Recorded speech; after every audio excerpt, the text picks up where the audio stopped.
La Institución Nacional de Derechos Humanos presentó el informe del Mecanismo Nacional de Prevención de la Tortura correspondiente al año 2015. Uno de los datos más destacados fue el bajo porcentaje de presos condenados en relación a los procesados. El informe revela que el 70% de las personas presas en diciembre de 2015 estaban procesados y por lo tanto no tenían una sentencia definitiva. Solo el 30% estaba condenado. En el caso de las mujeres, el porcentaje de procesados aumenta a 80%. El informe anual plantea la preocupación por el aumento sistemático de la violencia interna y la falta de actividades tendientes a la rehabilitación efectiva en los centros para adolescentes infractores. De todas maneras, advierte que no surgen indicios de violencia recurrente por parte de funcionarios, pero cuestiona la formación de un grupo especial de seguridad para reprimir revueltas. También señala como problema el consumo de psicofármacos por parte de los adolescentes sin prescripción médica. Y le damos la bienvenida a Mirta Yance, un gusto recibirla, directora de la Institución de Derechos Humanos. Bienvenida, un gusto recibirla. Bueno, nosotros contábamos este informe correspondiente al año 2015 que trabaja en los mecanismos de prevención de la tortura como una tarea que tiene la institución, Mirta. Sí, el mecanismo tiene una doble condición. Por un lado, es una función que cumple la institución porque está asignada por ley, pero es también un órgano de tratado, es un órgano internacional. Porque la Convención contra la Tortura, cuando se implementó el protocolo facultativo del protocolo de Estambul, el protocolo que acompaña a la Convención contra la Tortura, creó distintos órganos de control y es un sistema novedoso, único tratado que lo tiene, es que además de existir un órgano que es internacional, que es el subcomité, integrado por representantes de distintos países, hay un mecanismo en el interior del país que controla y que da cuenta del subcomité y da cuenta al comité también de lo que pasa en Uruguay. Y ahí es que ustedes hacen esta recorrida, recorren... Sí. Las cárceles de adultos, la reclusión de los adolescentes. Desde los niños. Empezamos sistema de protección con apoyo de UNICEF y ahora estamos consolidando ese sistema. Porque si uno lo ve, lamentablemente lo estudia, son trayectos de vida. Niños que empiezan institucionalizados cuando eran muy pequeños. Es decir, institucionalizados quiere decir que van a los hogares de INAU. De hogares de tiempo completo, o sistema de cuidadoras también, que ahora se llama familias de acogida. Es decir, ha desplegado INAU una cantidad de herramientas para tratar de que esos niños no estén en los tradicionales asilos, digamos. Pero la modalidad asilar en este país sigue existiendo. Es difícil salir de eso y bueno, una de las primeras cuestiones es que los niños tengan un referente adulto, tengan alguien que los cuide, que los mire, que los acompañe desde que son bebés. Cuando uno mira el informe, lee el informe, se señala que hay problemas de infraestructura en los lugares de encierro, que hay problemas en la formación de las personas, que hay problemas en la cantidad de funcionarios que tienen que estar asignados y a la vez, y seguramente usted desde su experiencia, incluso en el pasado como fiscal, lo sabe, que en la sociedad uruguaya el ciudadano común ve al encierro, no sé si la palabra es como una solución, pero sí como lo que hay que hacer. Hay que encerrar. Una necesidad. Como una necesidad, ahí está. Sí, como una obligación y bueno, y no hay otras alternativas. Y ahí van, tanto en el sistema de adultos, vemos que están los que están en prisión preventiva con los que tienen sentencia definitiva. Los de pronto primarios o gente que ha cometido delito muy leve con gente que tiene delitos graves. O sea que no hay realmente una clasificación adecuada. Ahí nosotros pusimos el énfasis, si bien se han hecho esfuerzos, la forma como se clasifica a las personas para entrar a determinado establecimiento, o sea, cuando alguien cometió un delito, es muy corto el lapso y muy poco tiempo el de que disponen los propios técnicos lo han cuestionado, y después, por falta de lugares, por falta de locación, no son derivados muchas veces a los lugares que los técnicos aconsejaron. Entonces, al final ese sistema de clasificación no es útil y realmente esa mezcla de personas, claro, es explosiva. Claro, porque una persona que de pronto cometió un delito menor mezclada con una persona que cometió muchos delitos o delitos muy graves. O de pronto, sí, a veces no son delitos graves, pero son gente acostumbrada a vivir en la cárcel que ya tiene ese dominio del aparato lugar carcelario, que hay esa violencia intracarcelaria que se ha reflejado en estas muertes, y las personas que entran y que se sienten presionadas, amenazadas, y que tienen de pronto sus propias familias, ¿no? Eso es lo que no se aplica acá, que es el principio de intrascendencia de la pena. O sea, la pena tendría que ser para la persona que está recluida, pero acá trasciende la familia, porque las familias tienen que llevar los paquetes, tienen que muchas veces hacerle llegar dinero, porque son presionados por gente de adentro. Sí, sí, sin duda.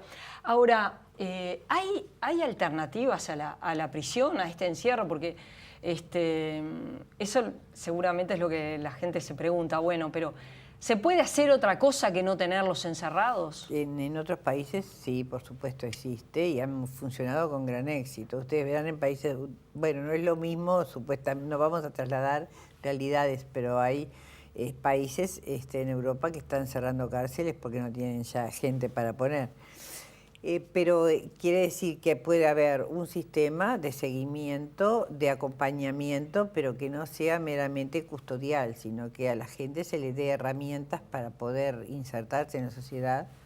Y yo no uso el término rehabilitación porque es un término ya perimido, pero se sigue usando, pero de cualquier manera hay que insertar a esa persona en la sociedad de alguna manera o reinsertarla cuando a veces vivió una vida, una adolescencia ya complicada. ¿Por qué usted dice que rehabilitación?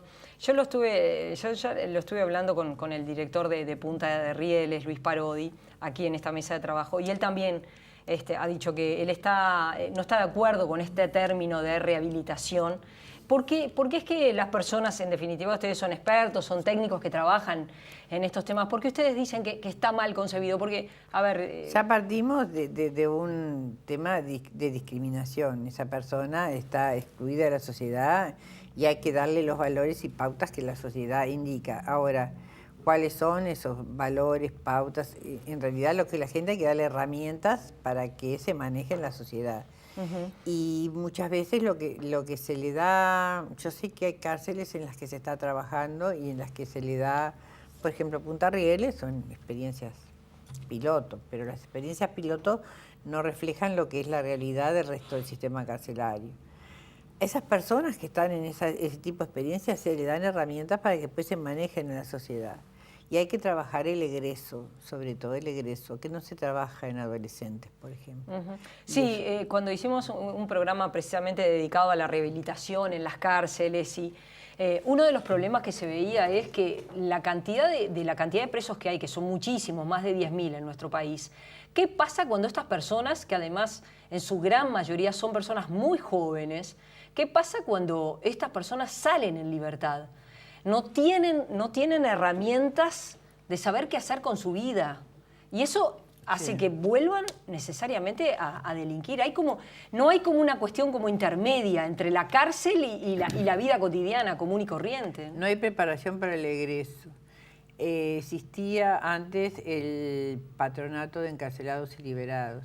Ese patronato ha cambiado todo su forma de funcionar, ya no existe más como patronato, tiene otro nombre, no trabaja prácticamente con los encarcelados y no veo el trabajo con los liberados tampoco, porque el liberado necesita un seguimiento, pero no un seguimiento custodial de que la policía vaya a la casa y vigile lo que está haciendo. Necesita un equipo multidisciplinario, necesita una inserción laboral, pero para eso tiene que haber sido preparado antes y eso lleva un trabajo de su tiempo, todo un programa de egreso que para adolescentes, por ejemplo en Argentina, se está estudiando una ley, que se presentó un proyecto de ley, no sé si esa ley va a ser aprobada o no, pero es todo un proyecto de egreso en el cual juega importante papel el que tenga la capacitación, el proyecto de vida. Todas esas personas no tienen un proyecto de vida. Claro. ¿Qué recomendaciones se han dado para el Estado uruguayo, en definitiva? Porque, bueno, muchos de ellos son dependientes del Estado, ¿no? Desde las colonias psiquiátricas, con la cantidad de pacientes que tienen, que están encerrados. Es diferente, pero están en condición de encierro. Hasta los adolescentes, los adultos. ¿Cuáles son las recomendaciones que hace la institución? Bueno, son múltiples. Nosotros somos un órgano de colaboración y de control. Somos de control, pero somos de colaboración también, o sea que se supone que el Estado de buena fe tiene que cumplir nuestras recomendaciones, porque eso es el sentido de que lo que nosotros hacemos, que tenemos que hacerlo con seriedad para que tenga su fundamento, y no podemos pedir cosas imposibles. Hay recomendaciones que van desde lo edilicio, contra el hacinamiento, contra el encierro, que tienen que ver con la forma con la educación. Claro, no se pueden pasar la gran mayoría del tiempo, la gran mayoría de las personas que están recluidas sin hacer nada, sin actividades socioeducativas, porque eso es una bomba de tiempo. La tranca de 23, 24 horas es tremendo. Encerrados 23, 24 horas es inhumano. Que son muy complejas, como las del módulo 12 de CONCAR, que nosotros la hemos trabajado y la estamos siguiendo. ¿Qué es lo que pasa allí? El módulo 12 es un módulo de aislamiento total, es una experiencia nueva que empezó en la ex cárcel central. Nosotros desde el año pasado tenemos un informe muy completo sobre eso, sobre la situación de esa gente que no puede ver a más nadie que no sea al custodia, o sea, no se comunica con otros presos, sale solo al patio. Ahora aparentemente el adelanto que podría darse es que salgan de a dos al patio, pero no tienen relación con nadie. Al principio no tenían visitas durante 30 días, ahora después empezaron a tenerlas después de determinado tiempo, cada 20 días.